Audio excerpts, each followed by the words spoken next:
Product তো আমরা প্রচুর ইউজ করি, কিন্তু ভেতর থেকে যে ন্যাচারাল গ্লোটা, যখন দুটো প্রোডাক্টের গ্লো আর ন্যাচারাল গ্লোটা যখন মিশে যায় তখন যে গ্লোটা আসে না, ওটা আলাদা লেভেলেরই গ্লো। হাইলাইটারও অত সুন্দর গ্লো দিতে পারবে না, সত্যি কথা বলছি। তোমরা কিন্তু ভালো করে ফেসটাকে ক্লিন করে কিন্তু ভালো একটা হাইড্রেটিং স্প্রে বা হাইড্রেটিং মিস্ট ইউজ করতে পারো। তারপর কিন্তু স্কিনে তোমরা ইলুমিনেটর ইউজ করতে পারো, লিকুইড হাইলাইটার ইউজ করতে পারো, স্টোভ ক্রিম। হ্যাঁ, তবে সব কিছু একসাথে ইউজ করতে যাবো না, যে কোনো দুটো একটা ইউজ করলে এনাফ।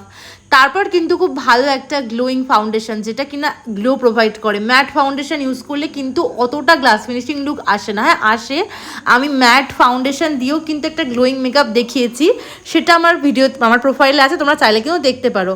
কিন্তু আমার এক্সট্রিম লেভেলের গ্লোয়িং মেকআপ চাইলে, যেটা কিনা আমাদের উইন্টারেই পসিবল হয়, সামার যদি অতিরিক্ত গ্লোয়িং মেকআপের জন্য অতিরিক্ত আমরা গ্লো করার জন্য প্রোডাক্ট ইউজ করি, তাহলে কিন্তু সব মেকআপ ধুয়ে বেরিয়ে যাবে।